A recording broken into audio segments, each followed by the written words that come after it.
அஸ்ஸலாமு அலைக்கும். Welcome to gel vlogs. இந்த வீடியோவை ஃபுல்லாக பாருங்கள். உங்களுக்கு பிடிச்சிருந்தா லைக் பண்ணி சப்போர்ட் பண்ணுங்கள் நம்ம சேனலுக்கு. இது ஒரு ஈவினிங் க்ளீனிங் ரொட்டீன் தான். காலைல தம்பி ஸ்கூலுக்கு போனதுக்கப்புறம் க்ளீன் பண்ணிடுவேன், லைட்டாக க்ளீன் பண்ணி விட்டுருவேன். ஆனால் அதுக்கப்புறம் ஃபுல்லாக இப்படி தான் இருக்கும் வீடு. யார் இந்த கைவரிசையெல்லாம் காட்டுறதுன்னு பார்த்தா அது என்னோடய மக தான்.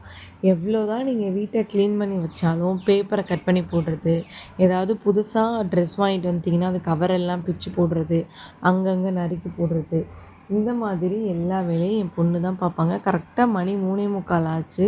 நான் க்ளீனிங்க்கு இறங்கிட்டேன். டெய்லி க்ளீனிங் டைமும் இதுதான். ஒரு டைம் செட் பண்ணி வச்சுட்டு நம்ம க்ளீன் பண்ண ஸ்டார்ட் பண்ணால் ஈஸியாக க்ளீன் ஆயிரும். எப்போவுமே க்ளீன் பண்ண போகிறதுக்கு முன்னாடி ஒரு வாட்டர் கேன் நிறையா வாட்டர் ஃபில் பண்ணிக்குவேன்.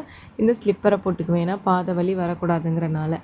இது வீட்டில் உருக்கிற நெய் தான். நான் தான் ஆடை சேர்த்து இந்த மாதிரி நெய் உருக்கிறேன். இது ரொம்பவே மணமாகவும் டேஸ்ட்டும் நல்லாயிருக்கு. நமக்கு கடையில் வாங்குறத விட குவாலிட்டி வைஸ் ரொம்பவே நல்லாயிருக்கு. வீட்டில் உருக்கிறது நமக்கு அஃபர்டபுளாகவும் இருக்கும். நெய் உருக்கிற வீடியோ தனியாக வேணும்னா நான் ஃபஸ்ட்டு ஸ்டார்டிங் எடுத்து வைக்கிறதுலேருந்து அதை உருக்கிற வரைக்குமே ஒரு வீடியோ கண்டிப்பாக நான் போடுறேன், வேணும்னா சொல்லுங்கள். அடுத்து இன்றைக்கி ஸ்பைஸ் ரேக் க்ளீன் பண்ணலாம். அந்த ஷெல்ஃபை க்ளீன் பண்ணலாம் தான் ஸ்டார்ட் பண்ணேன். ரொம்ப டீப்பாக க்ளீன் பண்ணல. பேசிக்காக 2 days ஒன்ஸ் இப்படி தான் க்ளீன் பண்ணி வைப்பேன். வீக்லி ஒன்ஸ் பாக்ஸை கழுவி வச்சுருவேன். ஏன்னா நம்ம டெய்லி கழுவணுன்னா உள்ளே இருக்க ஜாமானில் லைட்டாக தண்ணி எப்படியாவது போய் அது கட்டி பிடிச்சி பூச்சி வைக்கிது. ஸோ 2 days ஒன்ஸ் இல்லை 3 days ஒன்ஸ் இந்த மாதிரி ஒரு நல்ல காட்டன் துணி எடுத்து எல்லாத்தையும் நல்லா உதறிட்டு அடுக்கி வச்சோன்னா நமக்கு களையாத மாதிரி இருக்கும். நம்ம நேரம் இருக்கும்போது அதை எடுத்து நம்ம கழுவி வச்சுக்கலாம். அடிக்கடி கழுவிக்கிட்டே இருக்கணும் அவசியம் கிடையாது. ஏன்னா குட்டி பிள்ளைங்களை வச்சுருக்கவங்களுக்கு தெரியும். இப்போ நம்ம வேலை பார்க்குறோம் அப்படின்னா அதை தாண்டி இன்னொரு வேலை அவங்க நமக்கு வைப்பாங்க. எவ்வளோ பிஸியாக இருப்போம், பார்த்துக்கவும் ஆள் இல்லாதப்ப அது ரொம்பவே கஷ்டமாக தான் இருக்கும். இதுக்கு இடையில இது எல்லாத்தையுமே ஆர்கனைஸ் பண்ணுறது, க்ளீன் பண்ணுறதுங்கிறது கொஞ்சம் கஷ்டமாக தான் இருக்கும். பத்தாததுக்கு எனக்கு கொஞ்சம் டிஸ்பேட்ச் ஒர்க்கெல்லாம் இருக்குல்ல, அதையும் மேனேஜ் பண்ணிவிட்டு இதையும் மேனேஜ் பண்ணுறது எனக்கு கொஞ்சம் சிரமமாக இருக்கும். அதனால் நான் அப்படி க்ளீன் பண்ணி வைக்கிறேன். உங்களுக்கு டைம் இருக்குது அப்படின்னா நீங்கள் கண்டிப்பாக ஃபுல்லாக டீப் க்ளீன் பண்ணி வச்சுருங்க. ஆனால் வீக்லி ஒன்ஸ் இல்லை மந்த்லி ஒன்ஸ் நீங்கள் கழுவி வச்சாலே அந்த மாதம் ஃபுல்லாகவே அழகாக இருக்கும். பாத்திரம்லாம் எடுத்துகிட்டு நான் எல்லாத்தையுமே நல்லா தொடச்சிட்டு அடுக்க ஆரம்பிச்சிட்டேன். ஏன்னா அடுக்கி வச்சதுக்கப்புறம் பார்க்க கொஞ்சம் லுக் நல்லாயிருக்கும். அதனால தான் நான் இப்படி அப்பப்போ பண்ணிக்குவேன். எனக்கு எப்போல்லாம் தோணுதோ அப்போ பண்ணிக்குவேன். ஆனால் டெய்லி பண்ணுவேனான்னு கேட்டால் கண்டிப்பாக கிடையாது.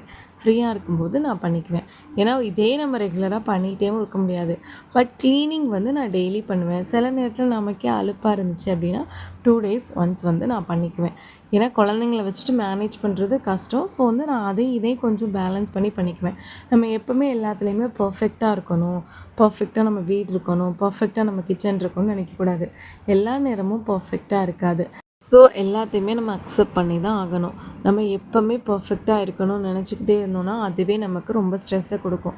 நான்லாம் ரொம்ப பர்ஃபெக்ட் கிடையாது. பட் நார்மலாக என்னால் முடிஞ்ச அளவு க்ளீன் பண்ணுவேன். திடீர்னு ஒரு மூடு வந்துச்சுன்னா ஃபுல்லாக க்ளீன் பண்ணுவேன். திடீர்னு ஒரு நாள் ஃபுல்லாக லேசியாக இருக்கும், அப்படியே போட்டு வச்சிருவேன்னு கிடையாது. பட் பேசிக்கான க்ளீனிங் டெய்லி மார்னிங் பையன் ஸ்கூலுக்கு போனோடனே பண்ணிடுவேன். அப்போ தான் வீட்டுக்குள்ளே நம்ம இருக்கும்போது நமக்கு ஒரு பீஸ்ஃபுல் ஃபீலிங் இருக்கும்.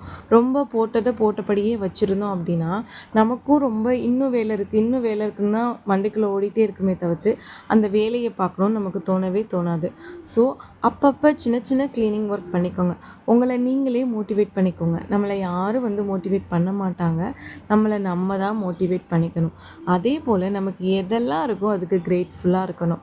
நம்மக்கிட்ட இது இல்லை அது இல்லைன்னு நினச்சி கவலைப்பட்டுக்கிட்டே இருந்தோன்னா கவலை பெருக்கிக்கிட்டே தான் இருக்கும். அதை விட்டுட்டு நம்மக்கிட்ட இருக்கிற விஷயங்களை நினச்சி நம்ம சந்தோஷப்பட ஆரம்பித்தோம் அப்படின்னா ஒரு நோட் எடுத்துக்கோங்களேன். எப்போயாச்சும் ரொம்ப கவலையாக இருக்கும்போது அதில் என்னெல்லாம் நமக்கு இருக்குதுன்னு எழுதுங்க. என்னை ஃபஸ்ட்டு எழுத சொன்னீங்கன்னா நான் உடல் நலம் தான் எழுதுவேன். ஏன்னா நமக்கு உடம்புக்கு ஏதாவது பிரச்சனை ஆச்சு அப்படின்னா நம்ம மற்றதெல்லாம் அப்போ பணம் இல்லையா, எப்படியாவது கஷ்டப்பட்டு கொஞ்சம் கொஞ்சமாக முன்னேறி அன்றாட வாழ்க்கையை ஓட்டிடலாம். இதே வீடு இல்லையா, ஒரு வாடகை வீட்டிலேருந்து ஓட்டிடலாம். இடம் இல்லையா, காசு சேர்த்து இடம் வாங்கிக்கலாம். இல்லைன்னாலும் யாரும் நம்மளை கேட்க போகிறது கிடையாது. இதுவே உங்களுக்கு உடம்பு நல்லா இல்லாமல் போயிடுச்சு அப்படின்னா நீங்கள் லட்ச ரூபா கொடுத்தாலும் கோடி ரூபா கொடுத்தாலும் அதை சரி பண்ண முடியலைனாலுமே உங்களுக்கு பலன் இல்லைல்ல. இப்போ ஒரு சிலர்கிட்ட பணம் இருக்கும், உடல் நல்லா இல்லாமல் இருக்கும். ஒரு சிலர் ஏழையாக இருப்பாங்க, ஆனால் அவங்க உடம்பு நல்லாயிருக்கும். என்னை பொறுத்தளவுக்கு நான் ஃபஸ்ட்டு அதுக்கு எதுக்கு கிரேட்ஃபுல்லாக இருப்பேன்னா என்னோடய உடல் நலத்தை கடவுள் எவ்வளோ நல்லபடியாக கொடுத்துருக்காரோ அதுக்கு நன்றி செலுத்தணும். அடுத்து நம்மகிட்ட இருக்க அழகான குழந்தைகள், அழகான குடும்பம். நம்மட்ட இது இல்லை அது இல்லைன்னு நம்ம நினச்சிட்டு இருந்தோம்னா நம்ம வாழ்க்கையை நம்ம நிம்மதியாக வாழவே முடியாது. கடவுள் நமக்கு எதெல்லாம் கொடுத்துருக்காதோ அதுக்கு எல்லாமே நன்றி செலுத்தக்கூடிய மக்களாக தான் நம்ம இருக்கணும். ஏன்னா அப்போ தான் நம்ம வாழ்க்கையிலே நிம்மதி இருக்கும். இது நடந்துருச்சு அது நடந்துருச்சுன்னு நம்ம கவலைப்பட்டுட்டே இருந்தோம்னா நம்ம வாழ்க்கையில் நம்ம நிம்மதி இழந்து தான் இருப்போம்.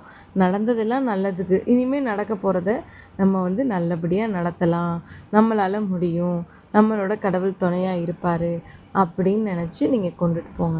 அப்போ தான் நம்ம நிம்மதியாக இருக்க முடியும். இல்லாட்டி நம்ம போட்டு குழப்பிட்டே இருந்தோம்னு வச்சுக்கோங்களேன், நம்ம ஏன் இப்படி பண்ணோன்னு பாஸ்ட்டை நினச்சி கவலைப்படப்பட நம்மளோட மன வருத்தம் பெருகும். பத்தாததுக்கு ப்ரெசண்ட்டில் நம்மளால் வாழவே முடியாது, ஃப்யூச்சரை பற்றி நம்மளால் யோசிக்கவே முடியாது. லைஃப்பில் நெக்ஸ்ட் ஸ்டெப்பை எடுத்து வைக்கிறதே ரொம்ப கஷ்டமாக போயிடும். நான் சில விஷயங்களில் இப்போ ரீசெண்ட் டேஸில் ரொம்பவே அனுபவப்பட்டுட்டேன். அதனால உங்களுக்கு சொல்கிறேன். பாஸ்ட்டை நினச்சி கவலைப்படாதீங்க.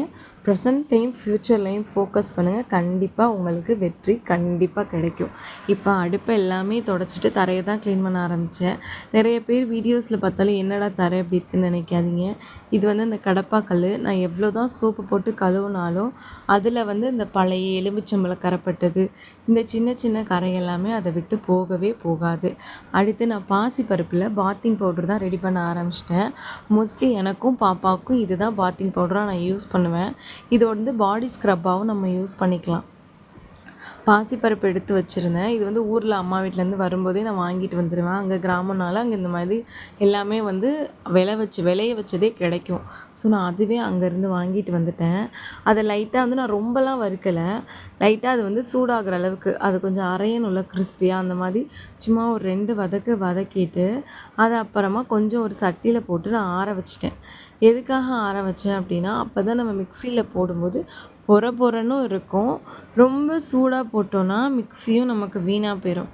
அதனால தான் நான் அது சட்டியில் போட்டு ஆற வச்சிட்டேன். அதை ஆற வச்சுட்டு அந்த கேப்லேயே வீட்டை ஃபுல்லாக க்ளீன் பண்ணி கூட்டி விட்டுறலாம் அப்படின்னு சொல்லிட்டு இந்த அடுப்பெல்லாம் தொடச்சோன்னே என் கிச்சன் இப்படி தான் இருந்துச்சு. கறி துணியை அங்கேயே வச்சுட்டேன் போல் மறந்துட்டு. அதையும் எடுத்துட்டேன். அதுக்கப்புறம் கிச்சன் இப்படி தான் இருந்துச்சு. சீரக தண்ணி போட்டு எனக்கு ஆற வச்சுருந்தேன், ஈவினிங் குடிக்கலாம் அப்படின்னு சொல்லிட்டு. பாருங்கள், ஓரளவுக்கு என்னால் முடிஞ்ச அளவுக்கு நான் க்ளீன் பண்ணி வச்சுருக்கேன். அடுத்து ஹாலில் தான் சிங்க் இருக்குதுன்னு சொல்லியிருந்தேன் இல்லையா, அந்த ஜாமானை எல்லாத்தையுமே எடுத்து அடுக்கிறதுக்காக அதையெல்லாம் எடுத்து அடுக்க ஸ்டார்ட் பண்ணிட்டேன். என்கிட்ட ஷெல்ஃபெல்லாம் கிடையாது. இந்த மாதிரி ஒரு ஸ்டாண்டு தான் இருக்குது. அந்த ஸ்டாண்டில் என்னால் முடிஞ்ச அளவுக்கு கொஞ்சம் கொஞ்சமாக நான் ஆர்கனைஸ் பண்ணிட்டு வரேன். இப்போ அந்த பிளேட் எல்லாமே மேலே அடுக்கிடுவேன். மற்ற ஜாமான் எல்லாத்தையும் இந்த 2 ரேக்கு தான் இருக்குது அதில். ஸோ அதில் நான் அடுக்கி வச்சுருவேன். அடுத்து ஹாலுக்கு வந்தேன்னா ஃபஸ்ட்டு இந்த சோஃபா தான் க்ளீன் பண்ணுற மாதிரி இருக்கும். என் பையன் ஸ்கூலுக்கு போயிட்டு அப்படியே பேக்கை வச்சுருவான். நானும் சொல்லிகிட்டே தான் இருப்பேன். சின்ன பையங்கிறனால நம்மளும் ரொம்ப கண்டிக்க முடியாதுல்ல. அதை எல்லாத்தையுமே அரேஞ்ச் பண்ணிவிட்டு, என் பொண்ணும் ஸ்கூல்லாம் போகலை, பட் அதுவும் எனக்கு ஒரு பேக் வேணும்னு வாங்கி அடம் பிடிச்சி அவனோட புக்ஸ் எல்லாமே எடுத்து அதில் போட்டு வச்சுக்கும். அப்போ தான் படிக்கும்போது நானும் படிக்கிறேன்னு சேர்ந்து படிக்கிறதுக்காக. அவங்க எல்லாருமே தூங்கிட்டு இருப்பாங்க. மதியம் தூங்கிட்டு இருக்கும்போது தான் நான் இந்த க்ளீனிங் ஒர்க்கே பண்ணுவேன். ஹாலில் கூட்டினா குப்பையெல்லாம் ரொம்ப வராது, பட் பேப்பர் மட்டும்தான் நிறைய வரும். ஏன்னா என் பொண்ணு எப்போ பார்த்தாலும் ஏதாவது ஒரு சின்ன பேப்பர் கிடைச்சாலுமே அதை கட் பண்ணுறது தான் அவங்களுக்கு வேலை. சின்ன சின்னதாக கட் பண்ணி போட்டுருவாங்க.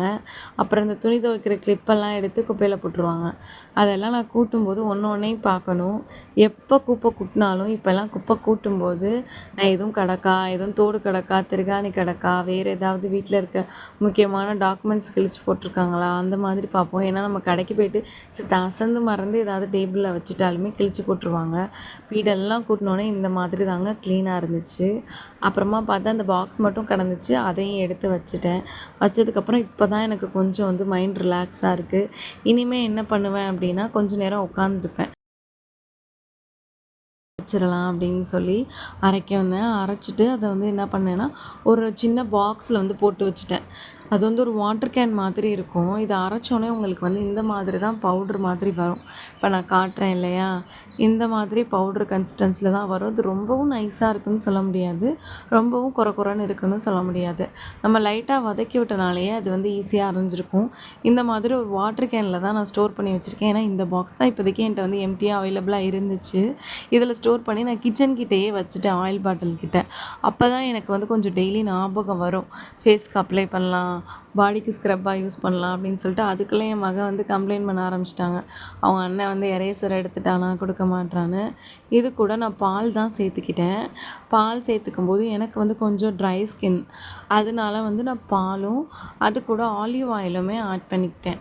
இதுக்கான ட்ரை ஸ்கின்னால் நம்ம இது வெறும் பாசிப்பயிரை போட்டோம்னா ரொம்ப ட்ரை ஆயிரும் ஸ்கின் உங்களுக்கு. எண்ணெய் பசை எல்லாத்தையுமே ஃபுல்லாக ஸ்கின்லேருந்து ரிமூவ் பண்ணிடும்.